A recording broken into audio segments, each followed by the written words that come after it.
என்ன சொல்லணும் சொல்லுங்க, என்ன சொல்லுங்க.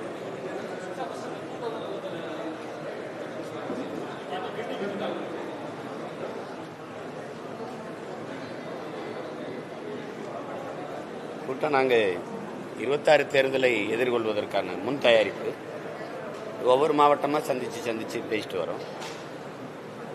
எங்கள் கட்சி உறவுகளை சந்தித்து இது எப்படி எதிர்கொள்கிறது, அது நாட்கள் ரொம்ப குறைவாக இருக்குல்ல, அதனால் வேகமாக இப்போ இன்றைக்கி இங்கே, நாளைக்கு கோவை, அப்புறம் உதகை, நீலகிரி, அந்த மாதிரி ஒவ்வொரு மாவட்டத்துலேயும் சந்திச்சுட்டு போயிட்டு இப்போ அதுக்கான முன் இந்த களப்பணி தயாரிப்புக்கு தான் இப்போ இங்கே வந்திருக்கேன். அது தொடர்ச்சியாக நடக்கிறது தான். இது ஈரோடோடு திரும்பி போயிட்டேன் போன தடவை. இப்போ திருப்பூர்லேருந்து தொடங்க வேறு ஏதாவது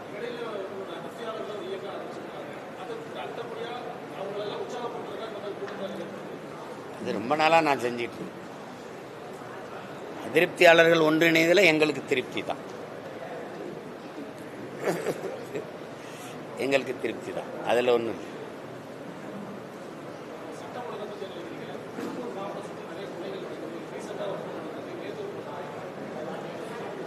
சட்டம் இருக்கு, ஒழுங்காக இருக்காங்கிறது தான் பிரச்சனை. இங்கே அது இருக்கிறது இல்லை. ஏன்னா இங்கே குற்றங்கள் தடுக்கணுங்கிற நோக்கம் இல்லை, அதுக்கான செயல்முறை இல்லை. உங்களுக்கு தெரியுது இது என்னன்னு.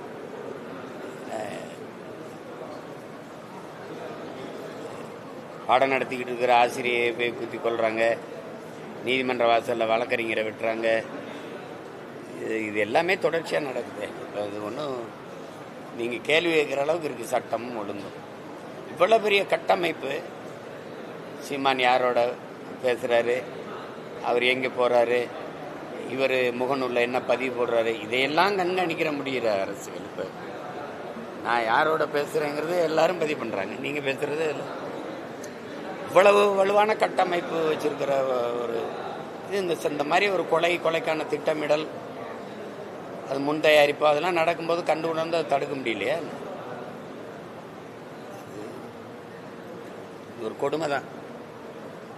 யாருக்குமே பாதுகாப்பு இல்லைன்னு வருது. மருத்துவமனைக்குள்ள மருத்துவருக்கு பாதுகாப்பு இல்லை, நீதிமன்ற வாசலில் வழக்கறிஞருக்கு இல்லை, பள்ளிக்கூடத்தில் ஆசிரியருக்கு இல்லை, யார் நீ காவல் நிலையத்துக்குள்ள காவலர்களுக்கு இல்லை அப்படின்னு வரும்போது தான் அந்த நடவடிக்கை. சட்டசபைக்குள்ள அமைச்சருக்கு இல்லைன்னு வந்தால் ஏதாவது நடக்கிறதுக்கு வாய்ப்பு இருக்குன்னு நினைக்கிறேன். புரியுது? வேறு அரசின் நடவடிக்கை மழை வெள்ளத்துக்குள்ள மூழ்கிருச்சு, நல்லா ஆழமாக மூழ்கிருச்சு. 3 மாதத்துக்கு முன்னாடி கட்டின பாலம், ஐயா ஏவா வேலை திறந்து வச்ச பாலம் இப்போ இருக்கான்னு பற்றியில. அப்போ எவ்வளோ உறுதித்தன்மையாக கட்டப்பட்டிருக்கு பற்றியில. ஒரு நாடு தன் மக்களின் பயன்பாட்டிற்கு ஒரு அரசு கட்டுகிற ஒரு மேம்பாலம் இந்த தரத்தில் இருந்ததுன்னா அந்த தரத்தில் தான் ஆட்சி இருக்குது. நேற்று கட்சி அதுக்கு முந்தா நாள் கட்சி ஆரம்பித்து நேற்று ஆட்சிக்கு நடக்குது அப்படின்னா பரவாயில்ல. 60 ஆண்டுகளாக 2 பேர் தான் மாறி மாறி நீங்கள் ஆட்சி செஞ்சுருக்கிறீங்க. ஒவ்வொரு முறையும் பெருவெள்ளத்தை எதிர்கொள்வதும் சேதங்களை நாங்கள் எதிர்கொள்வதுமா இருக்குது. குறிப்பாக கடலூர், இப்போ இந்த வாட்டியில் இது திருவண்ணாமலை, கள்ளக்குறிச்சி, திண்டிவனம் இணைஞ்சிக்கிடுச்சு. கடலூர் ஒவ்வொரு முறையும் பாதிக்கப்படுது, சென்னை ஒவ்வொரு முறையும் பாதிக்கப்படுது. அதுக்கான காரண காரியங்களை கண்டு உணர்ந்து அதை சரி செய்யறதானே நிரந்தர தீர்வாக இருக்க முடியும். அந்த நேரம் நாங்கள் தத்தளிச்சு நிற்கும் போது உணவு பொட்டலம் கொடுக்குறோம், உங்களுக்கு சோறாக்கி போட்டோம், உங்களுக்கு நிவாரணம் கொடுத்தோம், அது உடனே தண்ணி இறைச்சி ஊற்றணும். தண்ணி எப்படி இறைச்சி ஊற்றுறாங்க? உங்களுக்கு காணொலி காட்டுட்டா, இந்த தெருவில் இருக்கிற தண்ணி எடுத்து இந்த தெருவில் ஊற்றுறாங்க, இங்கிருந்து தண்ணி ஊற்றி அந்த தெருவில் ஊற்றுறாங்க, அங்கிருந்து எடுத்து இந்த தெருவில் ஊற்றுறாங்க. இதெல்லாம் ஒரு ஆட்சி முறை இன்னைக்கு சொன்னீங்க. இது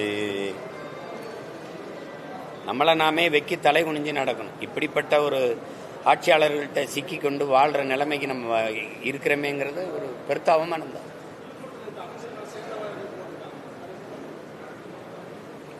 அது செலவைக்கு போட்டால் போயிடும், அது துவைச்சா போயிடும். ஆனால் அவங்களால ஏற்பட்ட இந்த நாட்டுக்கும் மக்களுக்கும் ஏற்பட்ட தீமைகளை யார் துடைக்கிறது?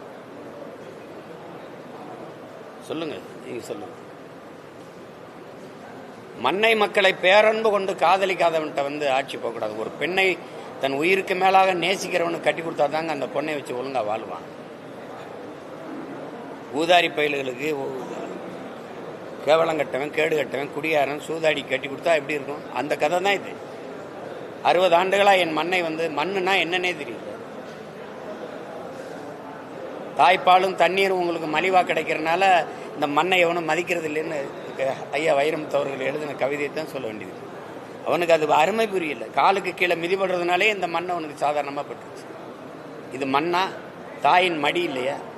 எல்லாத்தையும் வெட்டி தின்றணும். மலையை வெட்டி தின்றணும், மரத்தை வெட்டி தின்றணும், மண்ணி தின்றணும், பூமியை குடஞ்சி மீத்தேன் ஈத்தேன் எடுத்துடணும். அப்புறம் என்ன இருக்கும்? அப்புறம்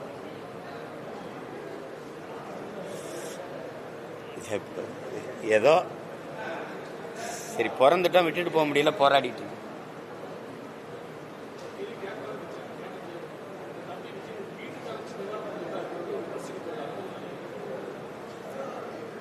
கொடுக்கணும்னு நினைக்கிறாரு. இப்போ என்னை மாதிரி இப்போ நான் 7, 8 தேதியில் போய் களத்துக்கு போவேன். நான் ஏற்கனவே போய் நிற்பேன் மக்களோட மக்களாக.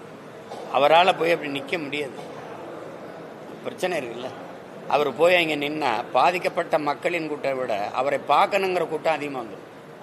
அப்புறம் அந்த பிரச்சனையை வேற சமாளிக்கணும். நீங்கள் அங்கே போய் கூட்டம் கூடி அதனால வந்ததுன்னா பாருங்கள், அவரை பார்க்க இவ்வளோ பேர் கூட்டிட்டாங்க, அந்த பாதிக்கப்பட்ட மக்களுக்கு உரிய அளவில் செய்ய முடியல இதெல்லாம் அப்படின்னா அதுக்கு ஒரு விமர்சனத்தை வைப்பீங்க. அதனால அவர் சரி உதவணுங்கிற எண்ணம் இருக்கு, அதுக்கு நீங்கள் பாராட்டணும். சரி அதை கூட மற்றவங்க செய்யல. சரி அவராது வர வச்சு கொடுக்குறாரு. உதயநிதியோட பிறந்தநாள் கொண்டாடிட்டு இருக்கிறத எப்படி பார்க்குறீங்க? உதய விழா அதை எப்படி பார்க்குறீங்க நீங்கள்? சொல்லுங்கள். அதில் போய் மாண்புமிக்க அமைச்சர் பெருமக்கள்லாம் கலந்து கொண்டு பாராட்டி பேசுறதில் எப்படி பார்க்குறீங்க? அவங்க தாத்தா நாங்கள் செத்து ஈழத்தில் விழும்போது ஒரு தெருவில் பறையோசை கேட்கும்போது, சாவுப்பறை கேட்கும்போது இன்னொரு தெருவில் மங்கள ஒளியும் கேட்டிருக்கிறது அப்படின்னு நினச்சிக்கிறதா? அதே இதை இதுக்கு பொருத்திக்கிறதா? எப்படி அவராவது மற்றவங்களுக்கு கொடுக்கணுன்னாது நினைக்கிறாரு. இது சரி வர வச்சாது ஒரு அரிசி பருப்பு ஏதோ ஒன்று கொடுக்குறாரு, வேட்டி சேலை கொடுக்குறாரு, ஏதோ ஒன்று. அதை அந்த எண்ணத்தை நீங்கள் பாராட்டத்தானே வேணும்.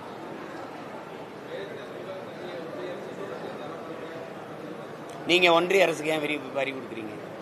ஒன்றிய அரசே உங்கள் அரசு தானே, உங்கள் சம்மந்தி அரசு தானே.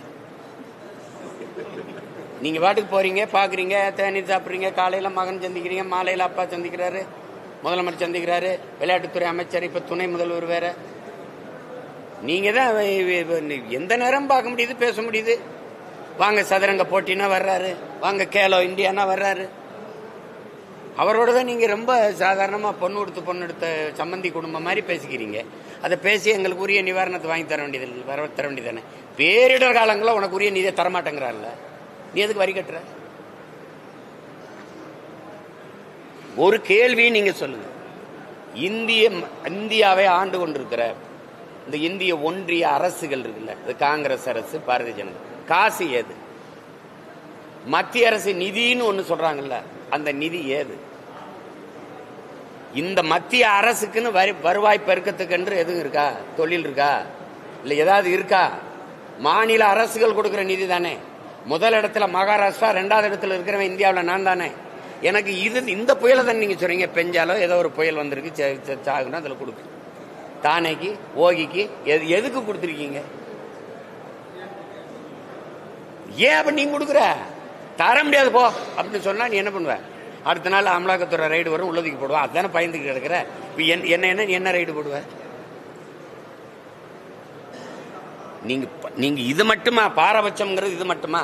குஜராத்ல ஒரு மீனவனை பாகிஸ்தான் கடற்படை கைது பண்ணிருச்சுனா நீ உடனே உன் கடற்படை ராணுவம் போய் திரட்டி போய் அவனை மீட்டிட்டு வருது இல்ல?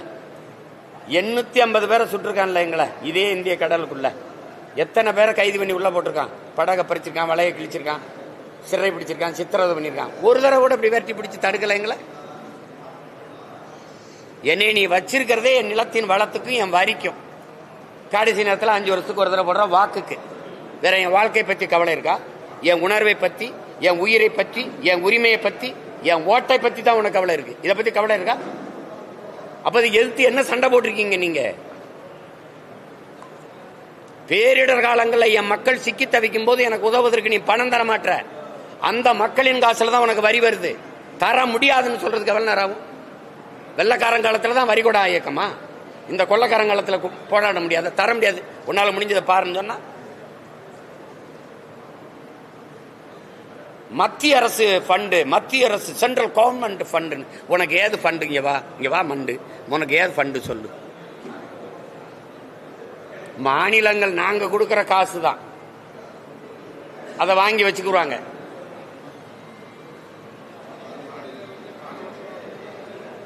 அதுக்கு நீங்க என்ன சண்டை போட்டீங்க? என்ன சண்டை போட்டீங்க? கூட்டணி வச்ச ஐயா சந்திரபாபு நாயுடைய மாநிலத்திற்கும், கூட்டணி வச்ச ஐயா நிதிஷ்குமார் மாநிலம் பீகாருக்கும் ஆந்திராவுக்கும் நிதிநிலை அறிக்கையில ஒதுக்கப்பட்ட நிதி எவ்வளவுன்னு தான் உங்க எல்லாருக்கும் தெரியுமே. 40 பாராளுமன்ற உறுப்பினரை போய் வச்சுக்கிட்டு அங்க என்ன பண்ணீங்க? ஏன் இதை கேட்கல? சரி, போன தடவை தூத்துக்குடியில சிக்கணும்ல, அப்ப பேரிடருக்கு நிதி தந்துருச்சா? தரல இல்ல. அதை எந்த இடத்துல போய் எழுப்புனீங்களா? இந்த பாராளுமன்றத்தில் கேள்வி எழுப்புனீங்க, பேசுனீங்களா? ஒவ்வொரு முறையும் நீ இதே செய்யறீங்களா? அப்புறம் நீங்க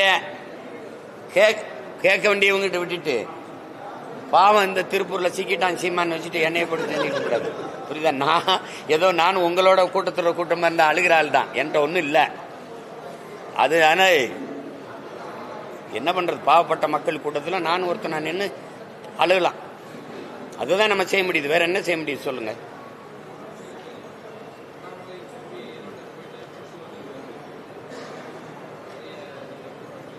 இது வரவேற்கிறேன், தம்பியை வாழ்த்துறேன், படிச்சுட்டு வந்ததுக்கு வாழ்த்துக்கள், அவ்வளவுதான். அது இப்போ எல்லாருமே சொல்றாங்க தம்பி வந்து இப்போ பேசுறதுல நிறைய முதிர்ச்சியா இருக்கு, நிதானமா இருக்குன்னு. அது மாதிரி இங்க இருக்கிற கொஞ்சம் பேரை படிக்க அனுப்பி, அவர் எங்க படிச்சாரோ அங்க அனுப்பிவிட்டாரு. அனுப்பிவிட்டா கொஞ்சம் என்னப்பா, அனுப்பிவிட்டா கொஞ்சம் நல்லா இருக்குன்னு நான் நினைக்கிறேன். அது அவரு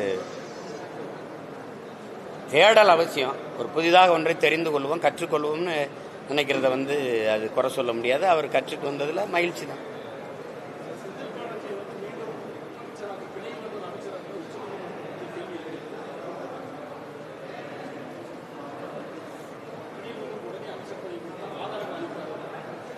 இந்த குதிரை பந்தயம், இந்த கார் பந்தயம் எல்லாம் நீங்க எப்படி நினைப்பீங்க? உங்களுக்கு தெரியும், எப்படி சொல்லுவீங்க? அதெல்லாம் பணக்காரங்க வேலை. அது மாதிரி இது இந்த பெரியவங்களுடைய பஞ்சாயத்து, அதில் நம்ம நம்ம நம்ம ஆலமர பஞ்சாயத்து, நம்ம போய் அதில் பேச முடியாது.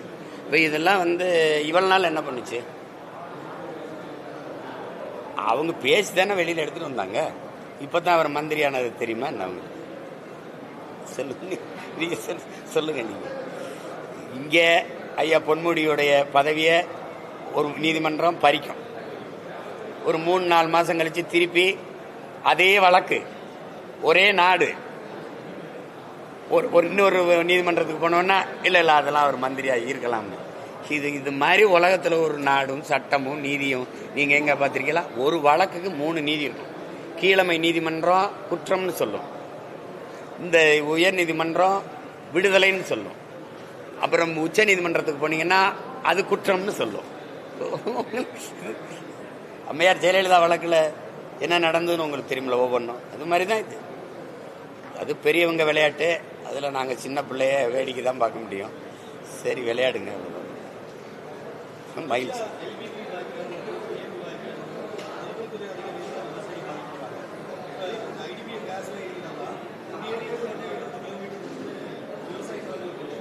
என்கிட்ட கேள்வி கேட்கிறீங்களா? அந்த கோபம் எங்க? நீங்க கொண்டு போய் என் மக்களுக்கு சொன்னீங்களா? கேரளாவில இருந்து தானே வருது இந்த கையில் எரிவாயு, இந்த வாயு. அப்ப கேரளாவில இருந்து தமிழ்நாட்டுக்கு எப்படி வருது? சாலை வழியே. சாலையில இருந்து இங்க எங்க போகுது? கொச்சினுக்கு எப்படி போகுது? சாலை வழியே. ஏன் நிலத்துல மட்டும் ஏன் நஞ்சை நிலத்தர நஞ்சை பழந்த மாதிரி 2ஆ பழக்கிற? நான் கேட்டேன் போராடிட்டு இருக்கும்போது. இந்த எங்க வழக்கு வாங்கின எங்க அண்ணன் எல்லாம் நிக்கிறாங்க. நாங்க இந்த குழாயை தூக்கி பொறிச்சு போட்டோம். அம்மையார் ஜெயலலிதா காலத்துல எல்லாரும் மேலே வழக்கு. நான் வந்து எங்க அப்பா அந்த மாதிரி, எங்க அப்பா மாதிரி இந்த போராட விவசாயிகளோட போராட, அப்பா எப்படிப்பா நீங்க இதுக்கு அனுமதி கொடுத்தீங்க? என்னையா தண்ணி உள்ள போகுதுன்னு. அப்ப தண்ணி தானே போகுது, பூமிக்குள்ள போயிட்டு போகட்டும்னு நாங்க சரின்ட்டோம். கடைசியா தானே தெரியுதுப்பா அது எரிவாயு அப்படின்ட்டு. அது எப்ப பிரச்சனையாகுதுன்னு பாத்துங்க. இந்த எரிந்த காற்று, இந்த கையில் எரிவாயு போற அந்த கையில் நிறுவனம் கொண்டு போகுது, அந்த காற்று பூமி கீழே இருக்கிறது. ஒருவேளை விவசாயி அந்த பயன்படுத்துறாரு பாருங்க நிலத்துல, அதுல ஏதாவது பாதிப்பு ஏற்பட்டு அந்த வாயு கசிஞ்சு அதனால ஒரு பேரிடர் நிகழ்ந்தால் அதற்கு அந்த நிலத்தின் உரிமையாளரே பொறுப்பேற்க வேண்டும்ங்கிறது சட்டவரை உங்களுக்கு விதி. இந்த இந்த இந்த மாதிரி குற்றத்துக்கு இவருக்கு அதிகபட்சம் மரண தண்டனை கொடுக்கலாம்ங்கிறது. இதை படிக்கும் போதுதான் எங்க ஆளுக டே என்னடா நிலத்தையும் பறிச்சுக்கிட்டு எங்களை தூக்கல வேற போடுவீங்களாடான்னு அப்பதான் எங்க ஆளுகளுக்கு முழிப்பே வருது. புரியுதா? அது மாதிரிதான் இதை பதிச்சுக்கன்னு சொன்ன பெருந்தகை ஐயா கலைஞர் அவர்கள் தான், கருணாநிதி அவர்கள் தான். இதுக்கு வழக்காட போனது யாரு தெரியுமா? நாங்க போன அந்த வழக்கு அங்க உச்ச நீதிமன்றத்துக்கு போச்சு. அந்த வழக்கு இந்த கையில் விரிவாகவே வேற பக்கமா சாலை வெளியே மற்ற மாநிலங்களில் புதைக்கிறது போல சாலை வெளியே நெடுஞ்சாலை வெளியே கொண்டு போங்கன்னு சொல்லி வழக்கு. அதுல அம்மையார் ஜெயலலிதா ஆட்சியில் இருக்கும்போது அவங்களுடைய அரசு தரப்புல ஒரு வழக்கறிஞர் வாதிட போறாங்க. அந்த வழக்கு நீதிபதிகள்லாம் உட்கார்ந்து இருக்கும்போது மூத்த வழக்கறிஞர் போகாம, எந்த பிரச்சனை இது? மக்களின் பிரச்சனை. மக்களின் பிரச்சனைக்கு மூத்த வழக்கறிஞர்கள் போகாதனால அவருக்கு கீழே இருக்க உதவியாளர்கள் அனுப்பினதுனால எங்க உங்க சீனியர், எங்க உங்க மூத்தவருங்க, அவர் வேற இது வழக்குக்கு போயிட்டாருன்னு எரிச்சல்ல வெறுப்புல நீ புதைச்சு பூமி வயலுக்குள்ளே புதைச்சிட்டு போட்டேன்னு தூக்கி போட்டுக்கிட்டேன். இது யாராவது மறுக்க சொல்லுங்க. ஆனா இதே அம்மையார் ஜெயலலிதாவுக்கு அங்கு பெங்களூர்ல வழக்கு வரும்போது நீதிமன்றம் திறக்கிறதுக்கு முன்னாடி அதிகாலையிலேயே படுத்திருந்து எல்லா மூத்த வழக்கறிஞர்களும் போய் வாதிட்டது 2.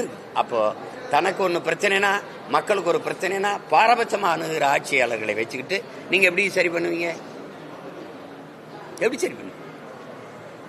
கீழே கையில் எரிவாக போகும், மேல உயர் மின் அழுத்தம் போகும். என்னப்பா விவசாயம் எங்களுக்கு நாங்க எப்படி விவசாயம் பண்றது சொல்லுங்க நீங்க? அவ்வளவு அறிவானவர்கள்ட்ட நம்ம ஆட்சி அதிகாரங்களை கொடுத்துட்டு அப்புறம் அழுது பயன் இருக்கு? ஒன்றும் செய்ய முடியாது. நீங்க எல்லா கேள்வியும் என்கிட்ட கேட்குறீங்க. இன்னொரு 2 வருஷம் கழிச்சு கேளுங்க. காங்கயம்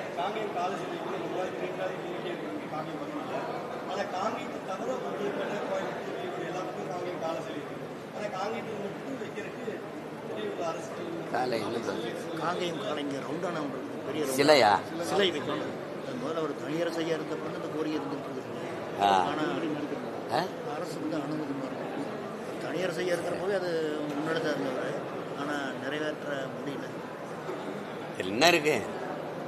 இந்த அதிகாரங்களும் ஆட்சியும் அப்படியே இருக்க போறது இல்லை, மாறும்ல. மாறும்போது நீங்க இங்கெல்லாம் சொல்றீங்களா, இங்கெல்லாம் வச்சிருவோம் சிலையை விடுங்க.